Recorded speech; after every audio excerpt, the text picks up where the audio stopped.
Pas toujours simple de gérer toutes les contraintes des réseaux sociaux, les algorithmes sont de plus en plus exigeants. Prenez LinkedIn, comme tous les réseaux, ils ont une dent contre les liens externes. Normal, ils veulent que vous restiez chez eux.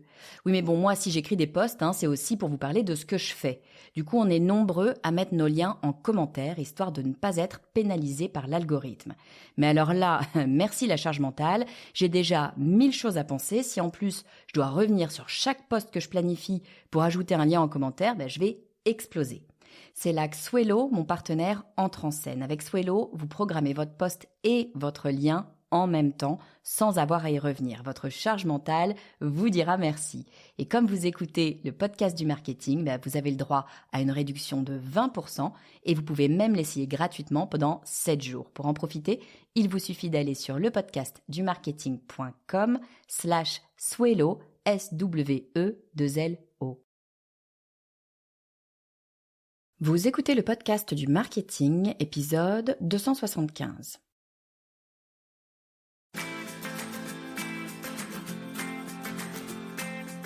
Bonjour et bienvenue. Je suis Estelle Ballot et je suis ravie de vous recevoir sur le podcast du marketing. À chaque épisode, je vous propose d'analyser les techniques marketing qui marchent, pas à pas et très concrètement, pour développer votre activité. Vous avez des startups avec un petit budget marketing, mais qui deviennent incontournables en quelques mois. Et à l'inverse, vous avez des grosses entreprises avec des gros moyens, des gros budgets, mais qui peinent à se faire connaître. Pourquoi ? C'est très simple. Tout est question d'effet de levier. Certains efforts ont un impact exponentiel, tandis que d'autres vont simplement vous faire tourner en rond. Et en marketing, c'est pas forcément celui qui dépense le plus qui gagne, mais c'est celui qui sait utiliser ses ressources intelligemment. Aujourd'hui, je vais vous montrer comment faire plus avec moins en identifiant les actions qui décuplent vos résultats sans nécessiter un budget XXL. Préparez-vous à voir votre marketing sous un nouvel angle. Alors si je vous dis qu'il est possible d'obtenir 10 fois plus de résultats en marketing sans travailler 10 fois plus, je suis sûre que ça vous intéresse. Là où beaucoup de business essaient d'ajouter toujours plus d'actions, par exemple plus de posts, plus de pubs, plus de contenu, vous en avez d'autres qui obtiennent des résultats impressionnants en faisant une chose, ils optimisent ce qui fonctionne vraiment, c'est ce qu'on appelle l'effet de levier. Alors, pourquoi certains efforts vont avoir un impact plus important ? Tout ce que vous faites en marketing n'a pas la même valeur. Vous avez des efforts qui vont produire des résultats immédiats, mais des résultats limités. Par exemple, lorsque vous publiez un post sur LinkedIn, vous obtenez des likes, quelques likes, peut-être des commentaires, un peu de visibilité. Quand vous réalisez une campagne de pub, par exemple sur Meta, vous allez obtenir par exemple du trafic tant que vous payez. Mais ça, ça reste limité parce que les likes au bout de, une journée, 2 jours, 3 jours sur LinkedIn, plus personne ne les voit puisqu'on ne voit plus votre post. Et puis votre campagne publicitaire, c'est la même chose. Dès que vous arrêtez de payer, à la seconde où vous arrêtez de payer, plus personne ne voit votre publicité. En revanche, vous avez d'autres efforts marketing qui vont créer ce que j'appelle un effet boule de neige, c'est-à-dire un effet qui continue à produire des résultats même quand vous avez arrêté de les réaliser. Là, ça devient beaucoup plus intéressant. Je vous donne un exemple. Lorsque vous rédigez un article de blog, si vous le faites bien et qu'il est bien référencé, c'est-à-dire si vous faites bien votre SEO, vous avez des visites en continu, sans effort supplémentaire, 1 semaine, 1 mois, 2 mois, 3 mois, 1 an après que vous ayez publié votre post. Il continue à vivre sans vous. C'est la même chose, par exemple, avec un programme d'affiliation. Qu'est-ce que c'est qu'un programme d'affiliation ? C'est vous demander à des partenaires qui apprécient votre travail, de faire la promotion de votre travail. Vous créez votre produit, votre service une fois, vous créez votre promotion une fois, votre communication, et les partenaires se chargent de le faire vivre. Donc vous n'avez plus à travailler, c'est eux, bien sûr, vous leur donnez une rétribution financière, c'est évident, mais il n'empêche que vous n'avez plus à apporter du travail supplémentaire, le produit vit de lui-même. 3e exemple, construire une communauté. Vos membres relaient votre message sans que vous n'ayez à le faire vous-même. C'est un peu le même principe que l'affiliation, sauf que là, c'est gratuit. C'est-à-dire que les gens qui vous suivent, les gens qui vous aiment, deviennent ambassadeurs de votre marque, de votre service, de votre personal branding. Et donc, finalement, ils travaillent pour vous et ils le font en plus, en général, gratuitement, de bonne volonté, parce qu'ils aiment ce que vous faites, qui vous êtes. Donc l'objectif ici, c'est pas de travailler plus, c'est de travailler mieux en identifiant les actions qui vont avoir un effet de levier chez vous. C'est un peu le fameux concept du 20-80, la fameuse loi de Pareto. On connaît tous ça, hein. Il y a 20% de vos actions qui font 80% de vos chiffres d'affaires. Alors ça, c'est une loi théorique, bien sûr, mais c'est une loi quand même qui se vérifie, en tout cas dans ses grandes proportions, qui se vérifie bien souvent. 20% de votre contenu génère 80% du trafic sur votre site. 20% de vos clients apportent 80% du chiffre d'affaires. 20% des actions que vous prenez en marketing sont responsables de 80% de votre croissance. La question à se poser en fait est très simple. Quels sont les 20% qui font toute la différence dans votre business? Si vous identifiez ces actions et que vous les amplifiez, vous pouvez multiplier vos résultats sans multiplier vos efforts.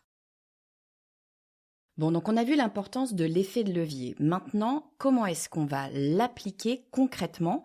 Quelles sont les actions qui ont le plus d'impact et qui peuvent nous permettre d'obtenir ces fameux résultats exponentiels? Alors moi, je vous propose 3 leviers marketing ultra puissants que vous pouvez activer dès maintenant dans votre activité. Le premier, c'est le contenu evergreen. Vous travaillez une fois pour que ça performe longtemps.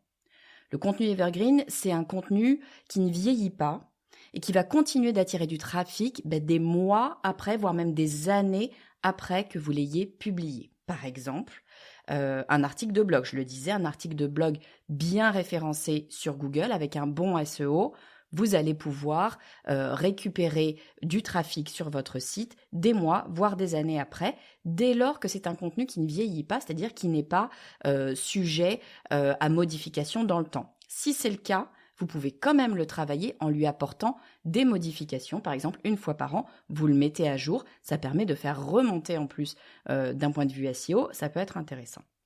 Deuxième type de contenu evergreen, une vidéo YouTube qui répond à une question qui est recherchée en permanence. Comment déboucher un évier? Je pense que j'ai pas fait le test, mais je pense que c'est une question qui est probablement très souvent posée sur Google, sur YouTube, et je suis sûre qu'il y a des plombiers qui se sont très bien positionnés avec une vidéo tuto super simple qui vous explique comment déboucher un évier. Autre exemple, un guide que vous allez pouvoir télécharger qui convertit des leads en continu, c'est-à-dire un lead magnet, un bon lead magnet, un lead magnet qui répond à une question, à un besoin, à un problème, à une curiosité qui intéresse votre audience. Ça va vivre dans le temps, vous le créez une fois et il va vous apporter des leads régulièrement dans le temps. Il va falloir quand même le promouvoir pour que, il se retrouve en face d'une nouvelle audience, parce qu'au bout d'un moment, il ne va pas vivre tout seul. Il n'empêche que vous faites le travail de création une seule fois. Et puis bien sûr, quatrième exemple, un épisode de podcast bien structuré qui reste pertinent dans le temps comme celui-ci, par exemple, j'espère. Et bien voilà, un épisode de podcast, c'est ce que je dis très souvent à mes partenaires. Le podcast, c'est un média du temps long. Lorsque vous intervenez sur un épisode de podcast, je peux pas vous dire combien d'écoutes vous aurez, parce que je peux vous dire combien d'écoutes vous aurez la première semaine, le premier mois par exemple. Mais après, je peux pas vous dire, puisque dans 10 ans, cet épisode continuera très probablement à avoir des écoutes. On en est à l'épisode aujourd'hui 275, je suis en train de vérifier, 275. Mon épisode 1, mon épisode 2, mon épisode 5 continuent tous les jours à avoir des audiences. Bien évidemment, moins d'audience qu'au tout début, quoique, mais en tout cas, il continue à vivre, donc c'est du contenu evergreen. J'ai fait le travail une fois d'enregistrement et 5 ans plus tard, moi ce podcast a 6 ans même maintenant, 6 ans en avril, 6 ans plus tard, il continue à m'apporter une nouvelle audience, de nouvelles écoutes.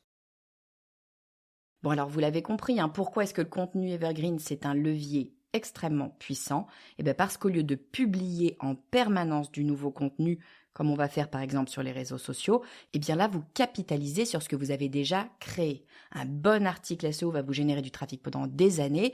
Une vidéo bien optimisée peut être découverte par de nouveaux visiteurs en permanence. Un lead magnet efficace, il va vous générer des ventes en autopilote. Alors comment est-ce qu'on fait pour mettre en place une stratégie de contenu evergreen? Premièrement, il faut identifier les questions récurrentes de votre audience.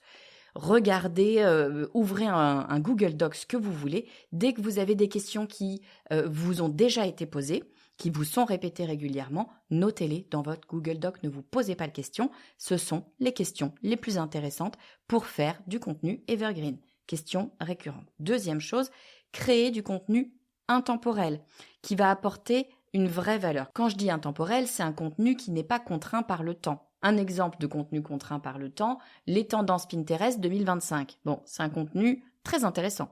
Tendance Pinterest 2025, je sais que si je vous sors un épisode sur le sujet, ça va être un épisode qui va être largement écouté. En revanche, dans un an, ce contenu, il est beaucoup moins intéressant. Quand bien même, il y a certainement une part d'information qui va être toujours valide. Le fait que je l'ai nommé sur 2025, ça contraint, ça restreint. Et de fait, dans 2, dans 3, dans 4 ans, ce sera du contenu qui sera probablement totalement obsolète. Donc, créer du contenu intemporel qui n'est pas contraint, marqué dans le temps.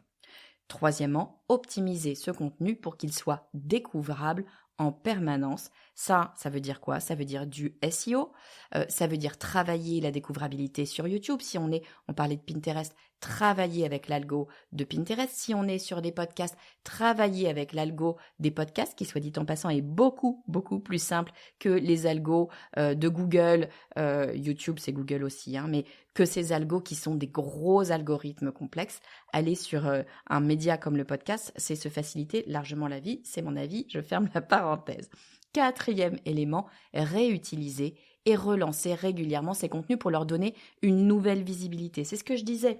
Le contenu evergreen vit seul, c'est-à-dire qu'il est toujours valable, il va toujours dans le temps vous apporter de la visibilité. Mais si vous n'en faites pas la promotion, quand je parle de promotion, je veux dire si vous ne le mettez pas face à une nouvelle audience, si vous ne le reproposez pas, il va vous apporter moins de trafic.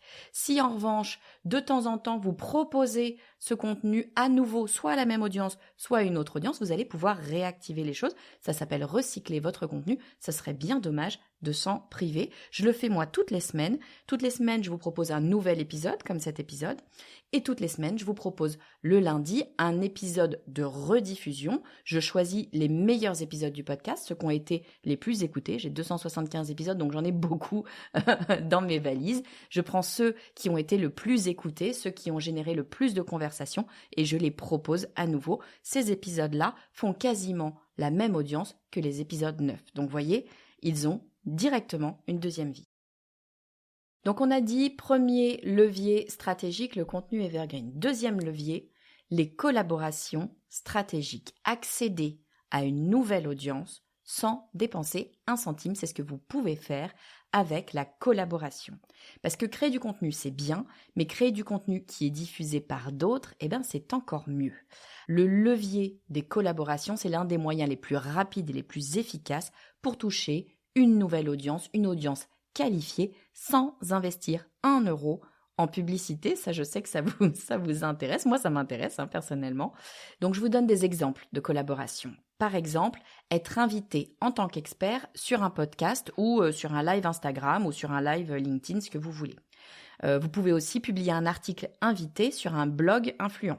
Ou sur un blog, quand je dis blog influent dans votre secteur. Ça ne veut pas nécessairement dire le blog du monde. Ça veut dire un blog influent pour votre audience. Ça peut aussi faire ce qu'on appelle du co-marketing avec une marque complémentaire. Du co-marketing, ça veut dire créer un produit, un service, une offre avec une autre marque. Les bonbons Haribo avec le film Vaiana. Je ne sais pas si les bonbons Haribo ont fait une offre de co-marketing avec le film Vaiana, mais ça aurait pu être le cas. Ou alors, quatrième exemple de collaboration, mettre en place, on en parlait tout à l'heure, un programme d'affiliation où d'autres personnes, peut-être d'ailleurs vos anciens clients, vendent votre produit. Alors pourquoi est-ce que c'est un levier très puissant, la collaboration? Parce que vous bénéficiez de la crédibilité et de l'audience d'autres personnes qui ont gagné la confiance de leur communauté. Ça, c'est super important. Vous bénéficiez de l'audience, c'est le premier truc qui nous vient à l'esprit. Mais la crédibilité est super intéressante. Lorsque vous passez, par exemple, sur un podcast, immédiatement, vous avez la crédibilité et la confiance que l'audience accorde à l'hôte du podcast. Et ça, c'est ultra intéressant, ultra important parce que si vous allez sur un podcast qui a un historique, par exemple sur le podcast du marketing, les gens qui m'écoutent, vous qui m'écoutez, si vous m'écoutez depuis longtemps, certains sont nouveaux, mais ceux qui m'écoutent depuis longtemps, a priori, ont confiance en moi, ont confiance en mes compétences marketing, ont confiance en ma pédagogie, sinon vous ne m'écouteriez pas. Donc, lorsque j'invite quelqu'un, mécaniquement, vous vous dites, si Estelle reçoit cette personne sur le podcast du marketing, c'est qu'elle sait que cette personne est de valeur d'un point de vue du marketing. Je transfère ma crédibilité, la confiance que vous avez en moi sur cette personne. Donc ça, c'est véritablement extrêmement important. Au lieu de partir de zéro, vous entrez directement dans une relation de confiance. Une relation de confiance, c'est long et compliqué à créer. Donc véritablement, vous gagnez énormément de temps. Alors, comment est-ce qu'on fait pour mettre en place une stratégie de collaboration ? Première étape, évidemment, il va falloir identifier les personnes ou les entreprises qui vont être complémentaires avec votre activité. Donc ça, soyez ouverts, soyez curieux. On peut imaginer plein de choses, comme je disais, Haribo et puis un film de Disney, pourquoi pas. Deuxième étape, il faut que vous proposiez de la valeur en premier. Partagez du contenu à cette entreprise ou cette personne. Recommandez-les, engagez-vous dans leur communauté. Faites en fait le premier pas. Et puis seulement en troisième étape, vous allez pouvoir les contacter directement pour leur proposer un échange. Cet échange, bien sûr, il se veut gagnant-gagnant. L'idée de la collaboration, c'est que tout le monde y trouve son compte. Et puis quatrième étape, intégrer ces collaborations dans votre stratégie de croissance régulière. C'est pas un one shot, vous pouvez le faire très très régulièrement. Je vous donne l'exemple de Morning Brew, qui est une grosse newsletter américaine, une newsletter business. Elle a explosé grâce à leur programme de parrainage. En fait, ils incitent leurs abonnés à partager leur newsletter en échange d'un bonus, d'un petit cadeau qu'ils vont recevoir. Ils ont plusieurs millions d'abonnés quasiment gratuitement. Ça leur coûte le prix du petit cadeau qui peut être un cadeau gratuit. Donc, premier levier, on a le contenu evergreen. Deuxième levier, les collaborations. Troisième levier, l'automatisation et le marketing, ce qu'on appelle à effet domino.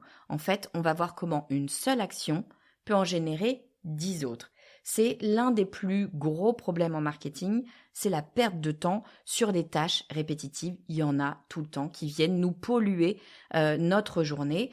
Le marketing à effet domino, c'est quand une seule action va en générer d'autres en chaîne sans qu'on ait d'efforts supplémentaires à faire. Je vous donne encore une fois des exemples. Le premier qui vient à l'esprit, c'est la fameuse séquence d'emails automatisée qui va venir nourrir vos prospects, qui va venir les éduquer, leur montrer comment votre produit, votre service peut être intéressant pour eux, jusqu'à les transformer en clients sans que vous n'ayez à intervenir. Il faut bien la monter en amont, bien évidemment. En revanche, une fois que la personne entre dans la séquence, mécaniquement, elle va avancer dans la séquence d'email et être prête à faire le choix de oui ou non travailler avec vous. C'est pas 100%, il n'empêche que vous n'avez plus le petit doigt à lever. Idem, une publicité qui va être bien ciblée, va pouvoir vous attirer des leads vers votre tunnel de conversion, un tunnel de conversion automatisé qui va encore une fois transformer en client. Pourquoi c'est un levier puissant ? Parce qu'au lieu de recommencer chaque jour votre travail, vous allez créer un système qui fonctionne en arrière-plan. Encore une fois, comment est-ce qu'on fait ? Première étape, identifier ces fameuses tâches répétitives. Ça peut être aussi des petites tâches, des petites choses, et vous allez pouvoir les travailler avec Zapier ou Make. Zapier et Make, c'est des logiciels externes qui vont permettre de relier des applications entre elles. C'est super, super utile pour plein de petites tâches répétitives. Donc, identifiez les tâches répétitives dans votre marketing. Deuxième étape, utilisez les outils pour les automatiser. Ça peut être Zapier, ça peut être Make, ça peut être votre service d'automatisation d'email, ça peut être votre CRM, ça peut être de la planification de contenu, comme Swello par exemple. Vous avez plein d'outils qui vous aident comme ça à automatiser. Puis troisième étape, vous allez construire des systèmes d'acquisition qui tournent en boucle avec votre SEO, avec de la publicité, avec du referrals, du parrainage, tous ces éléments-là. Bon, je vous ai donné ces 3 leviers, je vais vous les illustrer avec des grosses entreprises, en tout cas des entreprises qui ont ultra performé avec ce principe d'effet de levier. Première entreprise, vous la connaissez toutes et tous, c'est Airbnb. Airbnb, eux, ce qu'ils ont fait, c'est du détournement. En fait, à leur début, Airbnb n'avait pas ou très peu de budget pub. Ce qu'ils ont utilisé, un effet de levier en l'occurrence, c'est le public de Craigslist. Craigslist, c'est un site américain de petites annonces, très connu aux États-Unis. Donc ce qu'ils ont fait, c'est qu'ils ont développé une fonctionnalité qui permettait aux hôtes, Airbnb, de publier leurs annonces Airbnb directement sur Craigslist. Ça leur permettait d'avoir une visibilité énorme, sans dépenser un centime. En fait, ils n'avaient pas besoin de créer la plateforme Airbnb dès le départ. Ils avaient besoin de trouver les hôtes, ça certes, mais ils utilisaient une autre plateforme pour pouvoir communiquer. C'est un effet de levier. Travailler moins et gagner plus. Très quand même assez intéressant. Bon, évidemment, sur le long terme, ça ne fonctionne pas. Ça leur a permis de se lancer, de tester leur business, de se lancer très facilement. Après, une fois qu'ils ont eu des fonds, bien sûr, ils ont créé leur plateforme. C'est quand même bien plus sécurisé, bien plus simple à gérer. Deuxième cas, j'en parlais tout à l'heure, Morning Brew, c'est une newsletter business. Allez voir si ça vous intéresse, ultra suivie aux États-Unis. Je ne sais plus combien de millions d'abonnés ils ont. Comment est-ce qu'ils l'ont construite? Ils l'ont construite grâce à leur programme de parrainage. À chaque partage, les lecteurs peuvent gagner des récompenses ultra ciblées. Donc, ils connaissent très bien leur audience et ils proposent des petits cadeaux. C'est pas des énormes choses, mais des petits cadeaux qui vont plaire à leur audience. Ça peut être un guide exclusif, ça peut être un accès VIP et des fois c'est un mug. Peu importe, en tout cas, ça va dépendre de l'audience. Mais le résultat, c'est qu'ils ont des millions d'abonnés qu'ils ont acquis gratuitement ou presque grâce à un bouche à oreille structuré. Alors, troisième exemple d'entreprise qui a super performé avec l'effet de levier, c'est Notion. Notion, qu'est-ce qu'ils ont utilisé? Ils ont utilisé l'effet ambassadeur. Donc, Notion, vous connaissez tous, hein, c'est cet outil de productivité qui a le vent en poupe. Et eux, ils ont misé sur les créateurs de contenu plutôt que sur la publicité. En fait, ils ont créé une espèce de fanbase de Notion. Si vous allez sur LinkedIn, vous allez voir qu'il y a une grosse communauté qui ne jure que par Notion.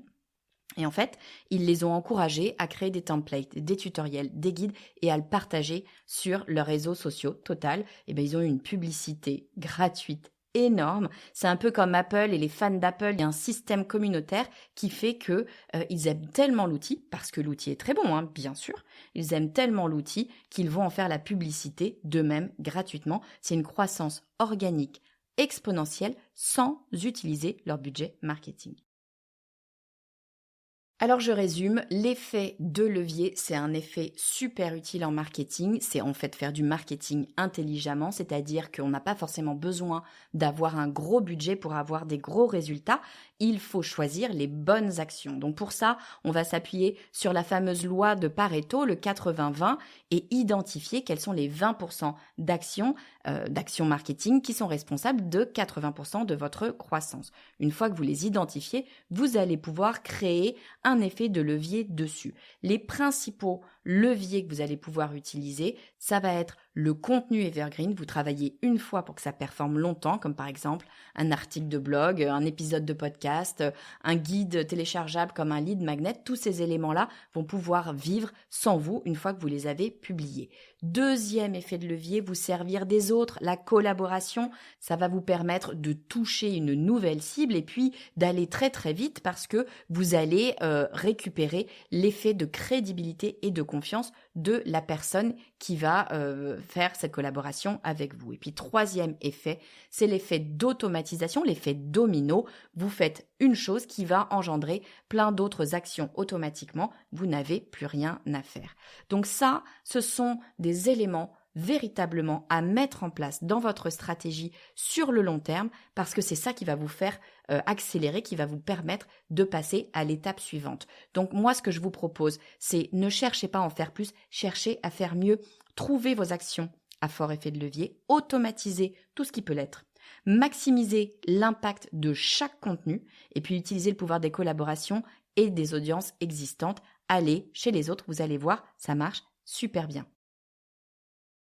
Si vous avez aimé cet épisode et si vous voulez soutenir le podcast du marketing, une très bonne façon de faire, c'est de le dire. Soit vous partagez cet épisode par exemple avec un entrepreneur, avec un responsable marketing, l'un de vos collègues pour lui faire découvrir le podcast du marketing. Ça, je vous en serai éternellement reconnaissante parce que les applis de podcast, elles ne nous aident pas à faire découvrir les podcasts à une nouvelle audience. Donc justement, si vous voulez être l'ambassadeur du podcast du marketing, partagez cet épisode ou votre épisode favori à des gens autour de vous que vous connaissez qui sont intéressés par le marketing. Et moi, ça m'aidera à faire vivre ce podcast.